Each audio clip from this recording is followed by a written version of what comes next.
अच्छा बेटा, कल हमने biologically important properties of water पढ़ी थी। पहली जो हमारी क्या थी, यूनिवर्सल सॉल्वेंट। ठीक है, क्यों कहते हैं यूनिवर्सल सॉल्वेंट? आवाज़ से आ रही है अंदर मुंह में जो है ना, मैंने कल भी बताया था, तो इसलिए बोलने में थोड़ी प्रॉब्लम हो रही है। तो वाटर क्या है? यूनिवर्सल सॉल्वेंट होता है। किस लिए? क्योंकि वो क्या करता है, जितने भी पोलर मॉलिक्यूल्स हैं उन सबको अपने अंदर डिसॉल्व कर लेता है, और इसके अलावा कुछ नॉन पोलर सब्सटेंसेस को, जिनके पास चार्जेस वाले कंपाउंड होते हैं, उनको भी क्या कर लेता है, अपने अंदर डिसॉल्व कर लेता है। इसलिए उसको हम क्या बोलते हैं? Universal solvent. इसके बाद हमने पढ़ा था कि वाटर की क्या होती है, हीट कैपेसिटी क्या होती है? हाई होती है। ठीक है, हाई स्पेसिफिक हीट कैपेसिटी। कौन बताएगा स्पेसिफिक हीट कैपेसिटी? बाजार नहीं बनाना मछली का, हाथ खड़ा करके बताओ कौन बताएगा। बस एक बच्चे को याद है, बाकी किसी को याद नहीं। दो और किसको याद है? तीन और किसको याद है? तलबिया भूल गई? बताओ, क्या बता दी? आप बताओ, चलो।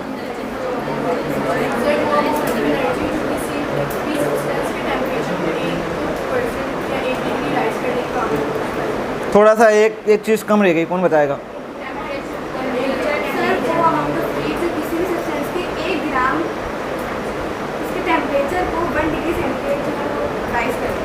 किसी भी चीज़ का आप 1 ग्राम लो, उसको हीट प्रोवाइड करना शुरू करो, जब तक हीट देते रहो, जब तक कि उसका 1 डिग्री राइज ना हो जाए। तो जितनी आपने हीट दी है उसका एक टेम्परेचर राइज कराने में वो क्या कहलाती है? Specific heat capacity. तो वाटर की ये क्या होती है? बहुत ज़्यादा हाई होती है। इसके बाद है हाई हीट ऑफ वेपराइजेशन। ठीक है, हाई हीट ऑफ वेपराइजेशन जो है वो भी वाटर की क्या होती है? ज़्यादा होती है। इसी की वजह से वाटर इतनी जल्दी वेपर में कन्वर्ट नहीं होता। ठीक है, इसके बाद हम क्या बात कर रहे थे? Amphoteric molecule. इसमें हमने बात की थी कि वाटर जो है वो क्या है? एक एम्फोटेरिक मॉलिक्यूल है। इसके पास दोनों की प्रॉपर्टीज़ होती हैं, एसिड की भी और बेस की भी। एसिड क्या होता है बेटा? जो प्रोटॉन डोनेट करे या फिर H पॉजिटिव आयन बनाए। और बेस क्या होती है? जो OH नेगेटिव आयन बनाए या फिर प्रोटॉन को एक्सेप्ट करे। ठीक है, अब वाटर जो है उसके पास दोनों की प्रॉपर्टीज़ हैं, और ऐसे मॉलिक्यूल जिनके पास दोनों की प्रॉपर्टीज़ होती हैं उसको हम क्या बोलते हैं? Amphoteric molecule. फिर हमने बात की थी कि वाटर जो है वो एक बफर की तरह भी एक्ट करता है। बफर क्या होता है? समझ नहीं आया? खैर, किसी भी सॉल्यूशन की pH को चेंज नहीं होने देते। ठीक है, अगर कोई सॉल्यूशन है उसकी pH 5 है और अगर उसकी pH 6 पे जा रही है या कम होकर 4 पे जा रही है, तो बफर क्या करेंगे? उसकी pH को मेंटेन रखेंगे 5 पे। ठीक है, अब वाटर जो है वो एज अ बफर भी एक करता है। ठीक है, हमारी हेडिंग क्या थी? Amphoteric molecule.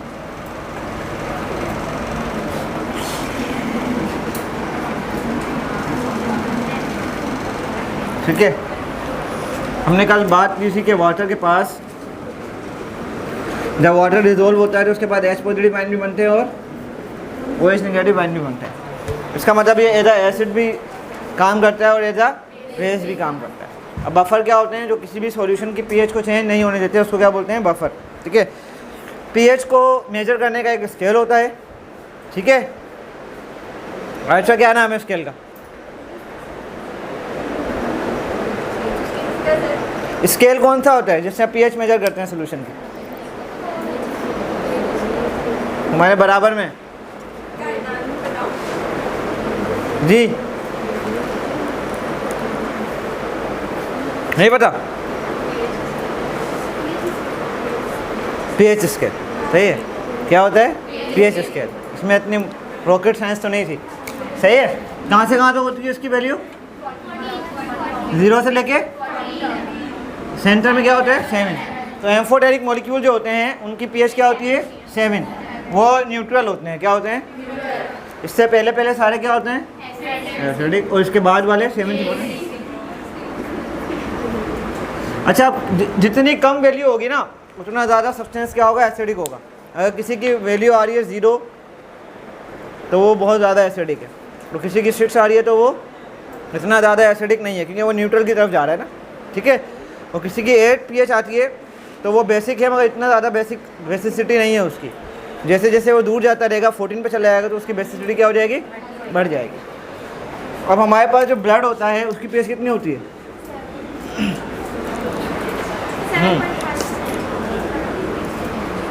थोड़ी बहुत सही हो। और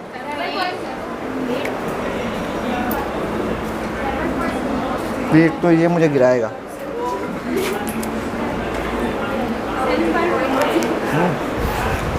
7.43 जो है ब्लड की क्या होती है, पीएच होती है। देख लेना 3.4 है या 4.3 ऐसे ही कुछ है, ठीक है ना। तो ये ब्लड की पीएच है बेटा। अगर ये कम होगी ना तो बहुत सारे मसले हो जाएंगे। कम होगी तो भी मसले होंगे, ज़्यादा होगी तो भी मसले होंगे। इसको यहीं पे मेंटेन रखना है, ठीक है। इसकी छोटी सी एक रेंज है, आप लगा लो कि 7.4 है ना, ये ज़्यादातर 7.48 तक चली जाए या ज़्यादातर 7.4 तक आ जाए। इससे ज़्यादा ऊपर नीचे होगी तो क्या होगा, प्रॉब्लम्स होना शुरू हो जाएंगी बॉडी के अंदर, ठीक है। तो इसको क्या करना पड़ता है, मेंटेन रखना पड़ता है, ठीक है। अगर इसके अंदर चेंज आएगा तो हमारी बॉडी के अंदर क्या होते हैं, बफर्स होते हैं, क्या होते हैं, जो क्या करते हैं, इसकी पेज को मेंटेन करके रखते हैं, ठीक है। अब सपोज़ कर लेते हैं, समझा रहा हूँ, अगर समझ में आया तो अच्छी बात है और नहीं समझ में आया तो और अच्छी बात है, ठीक है। सपोज़ करते हैं कि हमारे यहाँ पे पीएच अभी कितनी है, ये सोल्यूशन है और इसकी पीएच अभी है 6, क्या है, मतलब ये क्या है, एसिड है, क्या है, क्या। अब कहीं से भी किसी भी वजह से इसके अंदर जो है हमारे पास इसकी पीएच बढ़ रही है, कहाँ चली गई, 8 पे चली गई, कहाँ चली गई, तो एसिड से कहाँ चला गया। और पीएच कब बढ़ेगी, बेस कब बनेगा, जब इसके अंदर क्या ऐड हो रहे हैं, OH पॉजिटिव आयन, पता है ना बेस क्या होती है, OH पॉजिटिव। मतलब इसका ये हो गया कि इसके अंदर OH पॉजिटिव आयन की तादाद क्या हो रही है, बढ़ रही है। जब भी इसका जो पीएच है वो क्या हो गया, स्केल बढ़ गया है, 6 से कहाँ चले गया 8। अब इसको दोबारा यहाँ लाना है, तो बफर क्या करते हैं, बफर ऐसी चीज़ें होती हैं जिनके पास H पॉजिटिव आयन भी होते हैं, OH नेगेटिव भी आयन होते हैं, है ना। तो इस टाइम पे बफर क्या करेगा, वाटर क्या करेगा, H पॉजिटिव आयन बनाएगा, क्या बनाएगा, और H पॉजिटिव आयन जो है इसके साथ रिएक्ट करेंगे और क्या बन जाएगा, क्या बन जाएगा, और वाटर की पीएच क्या होती है 7। तो इस तरीके से जितने भी OH एक्स्ट्रा होंगे वो सारे इसके साथ रिएक्ट करके बन जाएंगे वाटर, और पीएच दोबारा क्या आ जाएगी, 6 पे आ जाएगी, ठीक है। समझ में आई बात। तो क्या किया इसने, पीएच को चेंज नहीं होने दिया, दोबारा क्या कर दिया, नॉर्मल जगह पे ले आया। इसी तरीके से अगर पीएच क्या हो रही है, कम हो रही है, 6 से कहाँ जा रही है, 4 पे, तो इसका मतलब क्या ऐड हो रहा है इसके अंदर, H पॉजिटिव आयन ऐड हो रहे हैं, जब ये एसिडिक होता जा रहा है। तो इस टाइम पे वाटर क्या बनाएगा, OH, और OH इसके साथ मिलेगा और क्या बना देगा, वाटर। तो इसका जितना भी एसिडिक इफेक्ट है वो क्या हो गया, ख़त्म हो गया, और पीएच दोबारा किस पे आ गई, ठीक। अब इसके बाद लास्ट प्रॉपर्टी है वाटर की, कोहेसिव एंड एडहेसिव फोर्सेस। ये पढ़ा भी था हमने कल थोड़ा सा, क्या होता है कोहेसिव फोर्स, ठीक है। कोहेसिव फोर्स सेम मॉलिक्यूल के दरमियान होती है और एडहेसिव फोर्स डिफरेंट मॉलिक्यूल के दरमियान होती है, ठीक है। अब वाटर की जो कोहेसिव फोर्स है वो होती है हाइड्रोजन बॉन्डिंग। क्या होती है, कल पढ़ा था ना कि वाटर के जो मॉलिक्यूल होते हैं उनके दरमियान क्या होती है, हाइड्रोजन बॉन्डिंग होती है। एक मॉलिक्यूल के हाइड्रोजन के ऊपर जो H पॉजिटिव चार्ज होता है वो दूसरे मॉलिक्यूल के दूसरा मॉलिक्यूल जो होता है वाटर का, उसका जो O होता है, ऑक्सीजन होता है, उसके ऊपर नेगेटिव चार्ज होता है। वो दोनों आपस में क्या होते हैं, अट्रैक्ट होते हैं। तो वो जो अट्रैक्शन होती है वो कोहेसिव फोर्स भी कहलाती है और हाइड्रोजन बॉन्डिंग भी कहलाती है। इसी फोर्स की वजह से तमाम मॉलिक्यूल आपस में साथ रहते हैं, ठीक है। जब आप वाटर को कहीं देखते हो तो वो एक साथ फ्लो कर रहा होता है, ठीक है।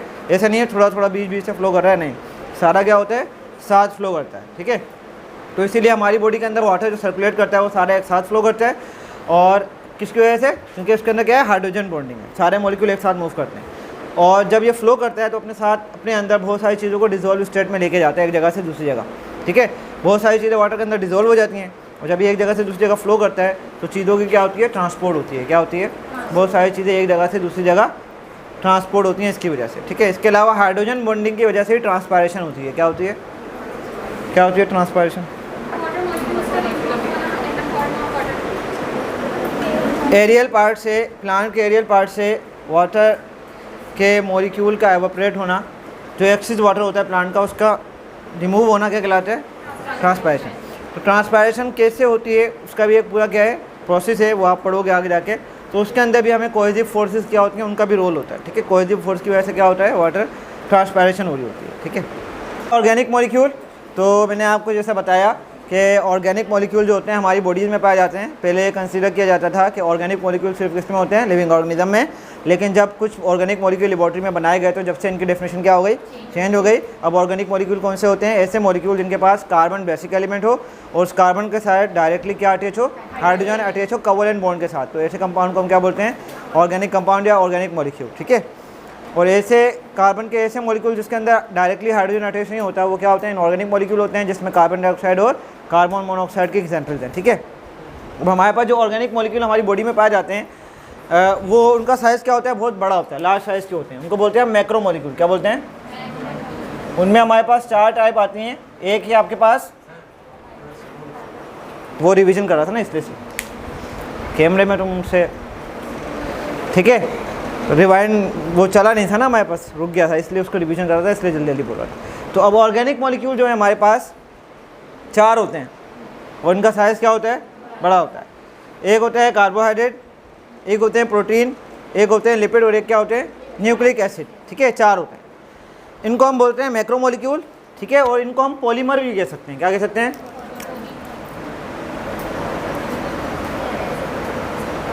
क्या बोल सकते हैं इनको हम? पॉलीमर्स। क्या क्या होते हैं बेटा? Carbohydrate,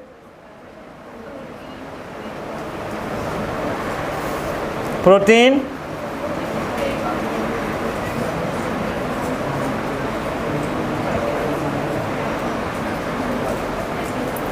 carbohydrate, protein, lipids and nucleic acid. ये 4 टाइप के ऑर्गेनिक मॉलिक्यूल हमारी बॉडी में पाए जाते हैं।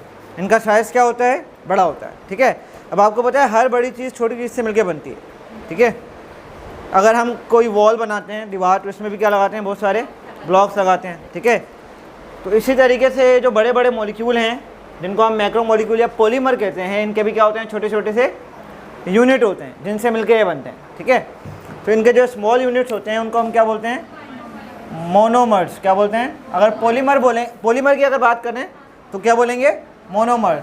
और अगर मैक्रो मॉलिक्यूल की बात करें तो हम इसको माइक्रो मॉलिक्यूल बोलेंगे। ठीक है, सही है। तो ये जो मैक्रो मॉलिक्यूल होते हैं ये खुद बने हुए होते हैं किससे, छोटे छोटे मॉलिक्यूल से। इनका नाम क्या है, माइक्रो मॉलिक्यूल। इन मैक्रो मॉलिक्यूल को हम पॉलीमर भी बोलते हैं। तो माइक्रो मॉलिक्यूल का दूसरा नाम क्या हो जाएगा, मोनोमर। ठीक है। तो जब मोनोमर मिलते हैं बहुत सारे तो क्या बन जाता है, पॉलीमर। देखो मोनो का मतलब क्या होता है, एक, और मर बोलते हैं पार्ट को, एक पार्ट। पॉलीमर जब एक, इसका मतलब क्या है, 1 पार्ट, एक पार्ट, एक हिस्सा। जब ये एक पार्ट वाले बहुत सारे मिल जाएंगे तो क्या हो जाएंगे, पॉलीमर, मैनी पार्ट्स। ठीक है। तो मोनोमर से क्या बनते हैं, पॉलीमर बनते हैं। जब बहुत सारे छोटे छोटे यूनिट्स आपस में मिलेंगे तो क्या बन जाएगा, एक बड़ा सा मॉलिक्यूल बन जाएगा, जिसको हम क्या बोलेंगे, पॉलीमर बोलेंगे या फिर मैक्रो मॉलिक्यूल बोलेंगे। ठीक है, समझ में आ गई बात।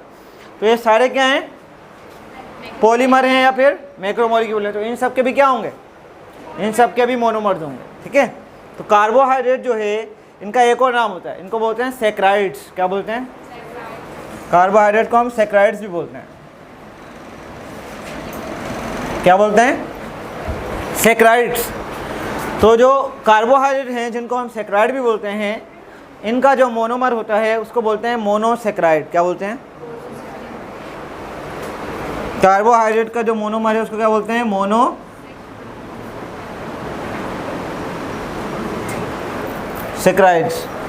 प्रोटीन भी बेटा एक लार्ज मॉलिक्यूल है, इसका भी जो मोनोमर होता है वो क्या कहलाता है, amino acid.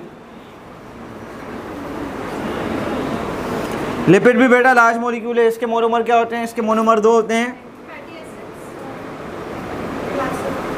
And nucleic acid. Nucleic acid का क्या होता है, अब बताओ, डीएनए और सारे गलत। न्यूक्लियोटाइड क्या होता है, न्यूक्लिक एसिड की 2 टाइप हैं, डीएनए और आरएनए। ये भी क्या है, मैक्रो मॉलिक्यूल है। ये बनते किससे हैं, न्यूक्लियोटाइड्स। ठीक है, समझ में आ गई बात यहाँ तक के। आगे चलें अब। तो जितने भी ऑर्गेनिक मॉलिक्यूल होते हैं उनका साइज़ क्या होता है, लार्ज होता है, बड़ा साइज़ का होता है उनका। वो सब किससे मिलकर बनते हैं, छोटे मॉलिक्यूल से मिलकर बनते हैं। और छोटे मॉलिक्यूल क्या बोलते हैं, मोनोमर बोलते हैं। जब ये मोनोमर मिलते हैं तो क्या बनते हैं, पॉलीमर। कार्बोहाइड्रेट क्या है, पॉलीमर है, इसका मोनोमर क्या है, मोनोसेक्राइड। प्रोटीन क्या है आपके पास, पॉलीमर है, इसका मोनोमर क्या है, अमाइनो एसिड। लिपिड के मोनोमर क्या है, fatty acid and glycerol.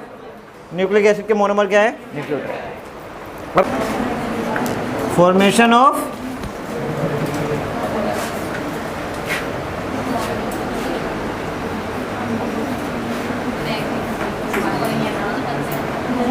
Formation of macromolecule. Macromolecule बनता कैसे, ठीक है।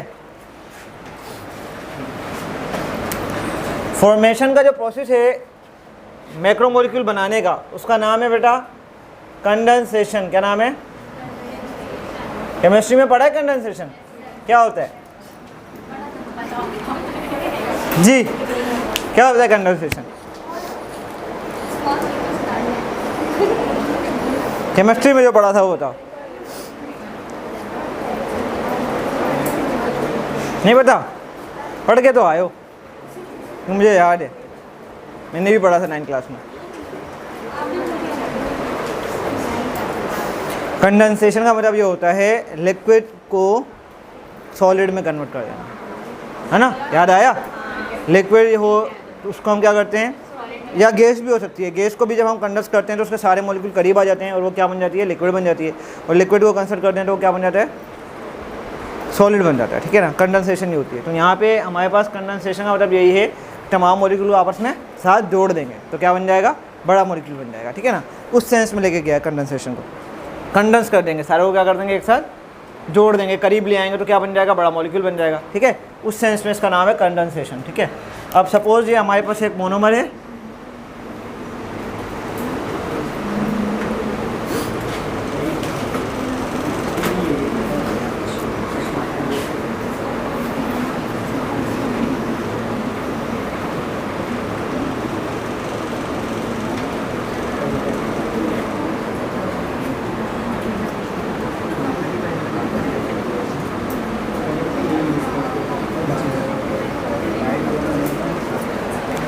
पहले एक मोनोमर है, ये दूसरा है और तीसरा है, ठीक है। ऐसे बहुत सारे होते हैं, ठीक है। अब ये सारे क्या होंगे, आपस में कंबाइन होंगे और इनके कंबाइन होने से क्या बन जाएगा, मैक्रोमोलिक्यूल बन जाएगा या पॉलीमर बन जाएगा। कंबाइन कैसे होंगे, ये एक मोनोमर है, इसके एक एंड पे OH लगा हुआ है, दूसरे एंड पे क्या लगा हुआ है, हाइड्रोजन। एक एंड पे इसके भी हाइड्रोजन लगा हुआ है और OH, इसके भी एक एंड पे हाइड्रोजन लगा हुआ है, एक एंड पे OH। होता क्या है कि एक मोनोमर से OH रिमूव होगा और एक से हाइड्रोजन, उसके नतीजे में क्या बनेगा, वाटर। और ये वाटर यहाँ से क्या होगा, रिमूव हो जाएगा। जब वाटर रिमूव होगा तो ये दोनों आपस में क्या बना लेंगे, देखो यहाँ से OH निकल गया, यहाँ का बॉन्ड खाली हो गया, यहाँ से हाइड्रोजन निकल गया, यहाँ का भी बॉन्ड क्या हो गया, फ्री हो गया। तो फिर ये दोनों आपस में क्या बना लेंगे, बॉन्ड बना लेंगे, ठीक है। इसी तरीके से यहाँ से भी OH जाएगा और यहाँ से भी हाइड्रोजन जाएगा और ये दोनों भी आपस में क्या कर लेंगे, बॉन्ड बना लेंगे, जिसके नतीजे में हमारे पास क्या हो जाएगा, ये तीनों मॉलिक्यूल आपस में क्या हो गए, कंबाइन हो गए। तो जो तीन मॉलिक्यूल अलग अलग थे वो क्या हो गए, कंबाइन हो गए। तो ये क्या बन गया आपके पास, मोनोमर से क्या बन गया, पॉलीमर बन गया। यहाँ मैंने सिर्फ आपको 3 दिखाए, बहुत सारे होते हैं, हज़ारों लाखों की तादाद में होते हैं। एडजेसेंट मोनोमर से क्या होता है, एडजेसेंट किसको बोलते हैं बेटा, बराबर वाले को। तो एडजेसेंट मोनोमर से क्या होगा, वाटर मॉलिक्यूल रिमूव होता जाएगा और सारे आपस में क्या करते जाएंगे, बॉन्ड बनाते जाएंगे और एक इस तरीके से हमारे पास छोटे छोटे मॉलिक्यूल मिलकर क्या बना लेंगे, एक बड़ा मॉलिक्यूल बना लेंगे, जिसको हम क्या बोलते हैं, पॉलीमर। क्या बोलते हैं, पॉलीमर, ठीक है। समझ में आ गई बात, आसान था। इसको क्या बोलते हैं, यह प्रोसेस क्या कहलाता है, कंडेंसेशन। और इसका एक और नाम है, इसका एक और नाम है डिहाइड्रेशन। क्या नाम है, इसको हम डिहाइड्रेशन रिएक्शन भी बोलते हैं। कंडेंसेशन रिएक्शन तो है, इसके अलावा इसका और नाम क्या है, डिहाइड्रेशन रिएक्शन क्यों बोल रहे हैं, डिहाइड्रेशन का मतलब रिमूवल ऑफ वाटर या पानी की कमी होना। हम भी हो जाते हैं ना डिहाइड्रेट, गर्मी में पानी की कमी हो जाती है। तो डिहाइड्रेशन का मतलब क्या है, वाटर का रिमूव होना। तो यहाँ से वाटर जब होता है रिमूव तो हो जाते हैं हमारे पास सारे मोनोमर क्या हो जाते हैं, आपस में कंबाइन हो जाते हैं और क्या बन जाता है आपके पास, पॉलीमर बन जाता है, ठीक है। तो इसलिए इसका नाम कंडेंसेशन भी है और डिहाइड्रेशन भी है।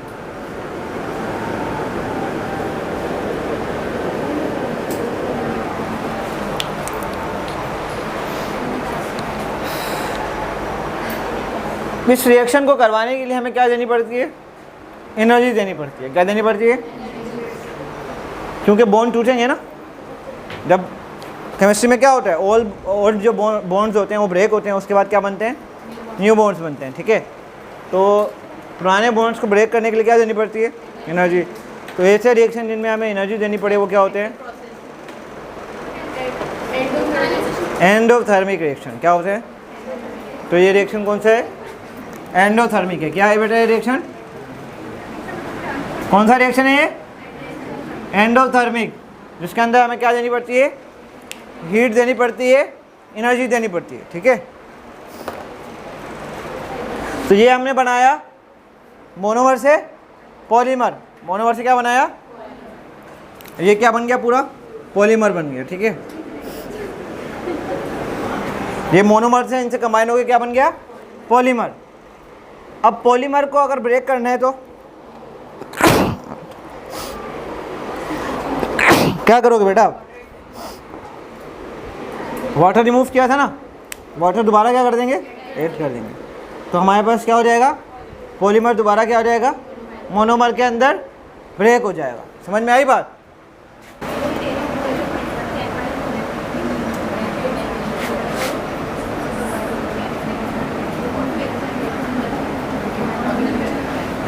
ब्रेकिंग ऑफ लार्ज मॉलिक्यूल, या फिर आप ये भी लिख सकते हो फॉर्मेशन ऑफ मोनोमर, पॉलीमर से मोनोमर कैसे बनाएंगे। तो ये आपका पॉलीमर है एक,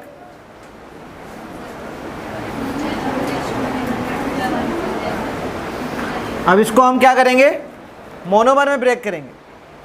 हमने यहाँ से वाटर रिमूव किया था, वो वाटर हम क्या कर देंगे, दोबारा इसमें ऐड करवा देंगे। जब हम इसको वाटर ऐड करवाएंगे तो इसका एच पॉलीमाइन था, ये एच पॉलीमाइन ले लेगा, ये क्या ले लेगा, वेस्ट ले लेगा। इसी तरीके से यहाँ पे भी हमारे पास जब वाटर ऐड होगा तो यहाँ पे OH चला जाएगा, यहाँ चला जाएगा, OH चला जाएगा, ये क्या हो जाएंगे आपके पास, दोबारा से ब्रेक हो जाएंगे, दोबारा से क्या हो जाएंगे, ये मोनोमर की फॉर्म में आ जाएंगे, ठीक है।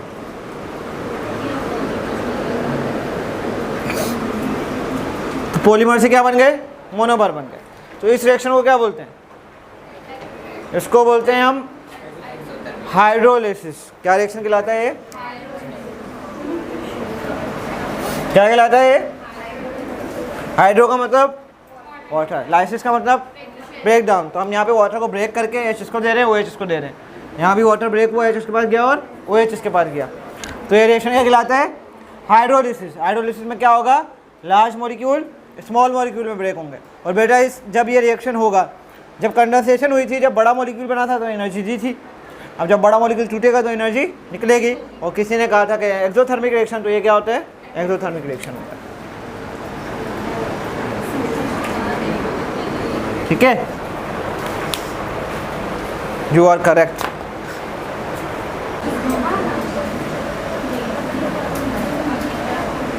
क्योंकि जो हम ऑर्गेनिक कंपाउंड पढ़ने वाले हैं उन सब की बेस क्या है, कार्बन।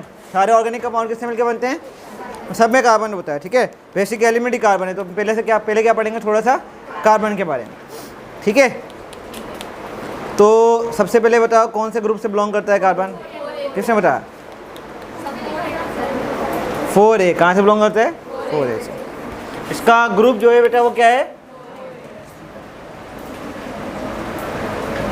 4A। बेटा एटॉमिक नंबर, एटॉमिक नंबर 6। इसमें से कौन सा सिंबल एटॉमिक नंबर का है,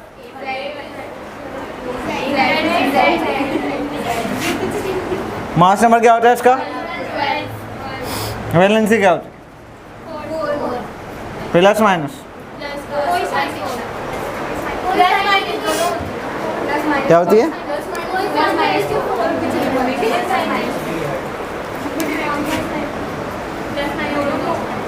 सही तुम क्यों डर रही हो, सही है।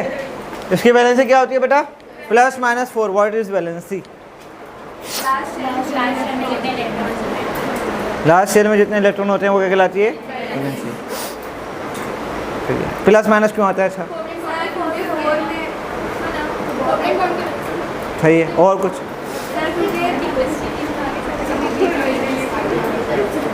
बोलो बोलो,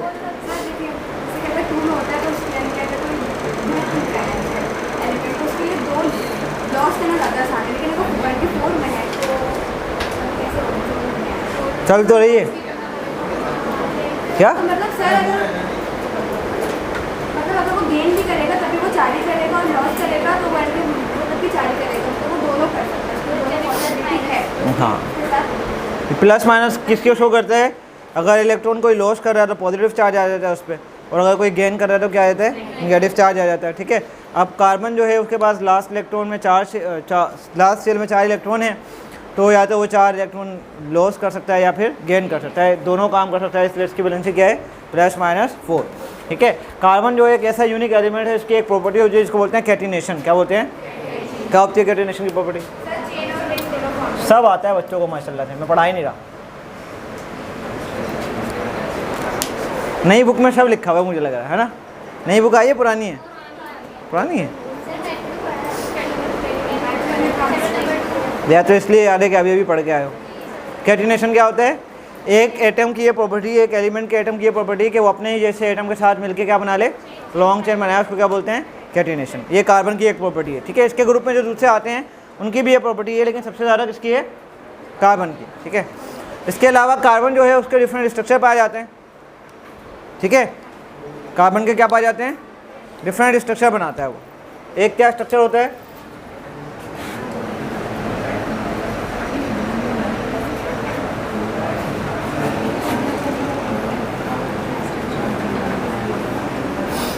स्ट्रक्चर ऑफ कार्बन में एक होता है लीनियर स्ट्रक्चर। क्या होता है? लीनियर। लीनियर स्ट्रक्चर में क्या होगा कि सारे कार्बन क्या होंगे? एक लाइन से चेन में अरेंज होंगे, सीधे सीधे जा रहे होंगे। ठीक है, तो उसको क्या बोलते हैं? Linear structure. दूसरा हमारे पास क्या होता है बेटा? ब्रांच। दूसरा क्या होता है? Branch structure. कोई ब्रांच निकली हुई होगी एक, यहाँ से जैसे ब्रांच निकल गई ना, तो ये क्या कहलाता है? Branch structure. एक होता है आपके पास रिंग स्ट्रक्चर या फिर साइक्लिक स्ट्रक्चर। क्या होता है? रिंग या फिर, पढ़ के आए हो ये? हाँ, तो इसमें रिंग और साइक्लिक में क्या आता है? बेंजीन का नाम सुना है? बेनजीर नहीं, बेंजीन। हाँ, तो बेंजीन जो है उसका साइन उसमें कैसा होता है?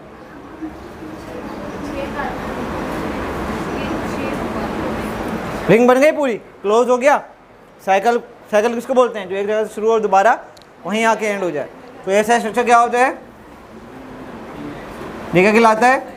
Ring structure. तो कार्बन के 3 टाइप के स्ट्रक्चर पाए जाते हैं, लीनियर, ब्रांच और रिंग स्ट्रक्चर। ठीक है, इसके बाद कार्बन जो बॉन्डिंग करता है, कोवलेंट बॉन्ड, वो 3 टाइप की करता है। सिंगल बॉन्डिंग जो होती है वो कितनी होती है? 3 टाइप की होती है। सिंगल बॉन्ड, डबल,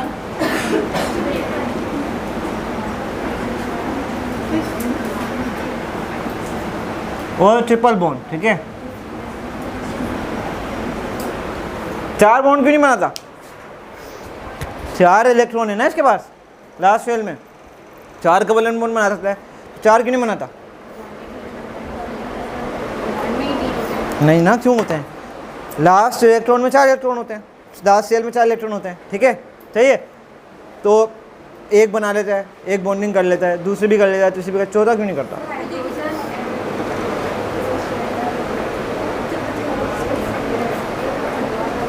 चार इलेक्ट्रॉन है ना, एक कार्बन यहाँ है, इसके बाद भी 4 इलेक्ट्रॉन है, इसके बाद भी 4 इलेक्ट्रॉन है।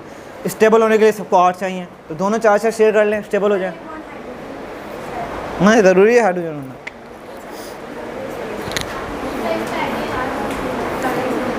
केमिस्ट्री वाले सर से पूछ के आना, मुझे अभी बता रहा।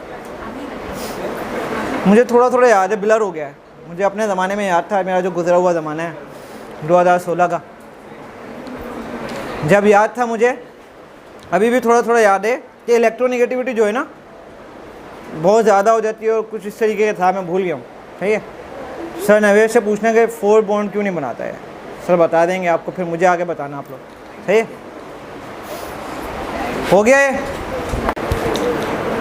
सही है बेटा। चैप्टर नंबर 1 हमारा जो सेकेंड ईयर का है वो है होमियोस्टेसिस। ठीक है, हमारे पास एक चीज़ होती है, हमारा एनवायरनमेंट। क्या होता है एनवायरनमेंट? हमारी सराउंडिंग्स जो है वो सारा हमारा क्या कहलाता है? एनवायरनमेंट कहलाता है। ठीक है, एक हमारा होता है एक्सटर्नल एनवायरनमेंट और एक होता है इंटरनल एनवायरनमेंट। ठीक है, एक्सटर्नल एनवायरनमेंट वो होता है जो हमारी सराउंडिंग में चारों तरफ होता है, और एक इंटर एनवायरनमेंट जो हमारी बॉडी के अंदर का एनवायरनमेंट होता है। ठीक है, हमें सर्वाइव करने के लिए जो इंटरनल इन्वायरमेंट है उसको क्या रखना पड़ता है, कांस्टेंट रखना पड़ता है, मेंटेन रखना पड़ता है, ठीक है। जैसे एग्जांपल ये है कि अगर आप कहीं रूम में बैठे हुए अपनी स्टडी कर रहे हो, पढ़ रहे हो, ठीक है, आपका कल एग्ज़ाम है और आप क्या कर रहे हो, स्टडी कर रहे हो, पढ़ रहे हो, अचानक से क्या चली जाती है, लाइट चली जाती है, ठीक है। तो आपका जो मोमेंटम है वो क्या होगा, डिस्टर्ब होगा और आप क्या करोगे, दोबारा उसी कंडीशन में जाना चाहोगे ताकि आप पढ़ाई दोबारा कर सको। तो उसके लिए आप क्या करोगे, या तो आप जो है यूपीएस ऑन करोगे या जनरेटर ऑन करोगे या किसी भी तरीके से आप क्या करोगे, अपने आप को दोबारा उसी कंडीशन में लेके जाओ ताकि आप दोबारा अच्छे तरीके से क्या कर सको, स्टडी कर सको। तो इसी तरीके से हमारी बॉडी के अंदर जो हमारा इंटरनल एनवायरनमेंट होता है उससे भी हमें क्या करना पड़ता है, मेंटेन रखना पड़ता है ताकि हमारी बॉडी के अंदर जो फंक्शंस हो रहे हैं वो क्या होते रहें, नॉर्मली होते रहें। अगर हमारी बॉडी का अंदर वाला जो एनवायरनमेंट है जिसको हम इंटरनल एनवायरनमेंट बोलते हैं, अगर वो मेंटेन नहीं होगा, वो डिस्टर्ब होगा, तो हमारी बॉडी के अंदर जो होने वाले रिएक्शन हैं वो सारे क्या हो जाएंगे, डिस्टर्ब हो जाएंगे, ठीक है।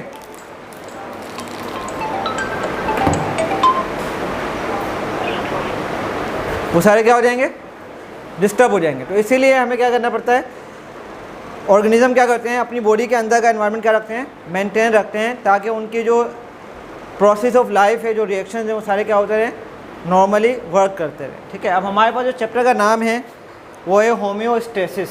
होम्यो का मतलब क्या होता है, होमो, होम्यो का मतलब किससे निकला है, होमो से। होमो मतलब सेम, स्टेसिस का मतलब है स्टैटिक। स्टेटिस कहाँ से आया है, स्टैटिक। स्टैटिक पढ़ा है फिजिक्स में, फिजिक्स में तो पढ़ा है स्टैटिक। स्टैटिक किसको बोलते हैं, रुकी हुई चीज़ को, कंडीशन को किसको बोलते हैं, स्टैटिक मतलब कंडीशन। तो हमारे पास होम्योस्टेसिस का मतलब है सेम कंडीशन, ठीक है। तो होम्योस्टेसिस में होता क्या है कि हमारी बॉडी के अंदर के जो इन्वायरमेंट है, इंटरनल जो इन्वायरमेंट होता है उसको क्या किया जाता है, मेंटेन किया जाता है, ठीक है। Homeostasis same condition. तो होम्योस्टेसिस क्या है, ऐसे सेट रेगुलेटरी मैकेनिज्म, ऐसे रेगुलेटरी मैकेनिज्म जो हमारे इंटरनल एनवायरनमेंट को क्या रखते हैं, मेंटेन रखते हैं, उनको हम क्या बोलते हैं, होम्योस्टेसिस का नाम देते हैं। ऐसे रेगुलेटरी मैकेनिज्म, ऐसे रेगुलेटरी मैकेनिज्म जो हमारे इंटरनल एनवायरनमेंट को क्या रखते हैं, मेंटेन रखते हैं, उनको हम क्या बोलते हैं, होम्योस्टेसिस बोलते हैं, ठीक है। अब होम्योस्टेसिस के अंदर हमारे पास कुछ एस्पेक्ट्स हैं, किन तरीके से, कौन कौन मैकेनिज्म से हमारी बॉडी का एनवायरनमेंट क्या रह सकता है, मेंटेन रह सकता है, ठीक है। उसमें 3 चीज़ें आती हैं, तो उनको हम बोलते हैं एस्पेक्ट्स ऑफ होम्योस्टेसिस।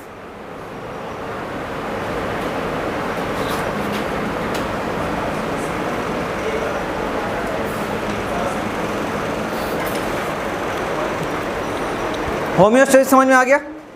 होम्योस्टेसिस क्या है, ऐसे मैकेनिज्म, ऐसे सेट्स ऑफ रेगुलेटरी मैकेनिज्म जो हमारे बॉडी के इंटरनल एनवायरनमेंट को मेंटेन रखते हैं, क्या रखते हैं, मेंटेन रखते हैं, ठीक है। उनको हम क्या बोलते हैं, होम्योस्टेसिस का नाम देते हैं, ठीक है। अब होम्योस्टेसिस होती किस तरीके से, तो उसके अंदर 3 चीज़ें आती हैं हमारे पास जो हमारी पूरी बॉडी को क्या करती हैं, मेंटेन करके रखती हैं। उसमें पहला है ऑस्मो रेगुलेशन। पहला क्या है, ऑस्मो रेगुलेशन। तो ये जो 3 एस्पेक्ट्स हैं इनमें पहला कौन सा है बेटा, ऑस्मो रेगुलेशन। दूसरा आपके पास है एक्सक्रीशन। तीसरा आपके पास होता है थर्मो रेगुलेशन। 3 तरीके से हमारी बॉडी का जो इंटरनल एनवायरनमेंट है उसको मेंटेन किया जाता है। पहला क्या है, ऑस्मो रेगुलेशन। ऑस्मो रेगुलेशन में हमारी बॉडी के अंदर जो वाटर होता है और सॉल्ट होता है उसको मेंटेन किया जाता है, ठीक है। ना हमारी बॉडी के अंदर वाटर ज़्यादा होना चाहिए ना कम होना चाहिए, उसकी एक क्वांटिटी है उतना होना चाहिए, ठीक है। तो ऑस्मो रेगुलेशन में क्या होता है, ऑस्मो रेगुलेशन में मेंटेनेंस होती है किसकी, मेंटेनेंस ऑफ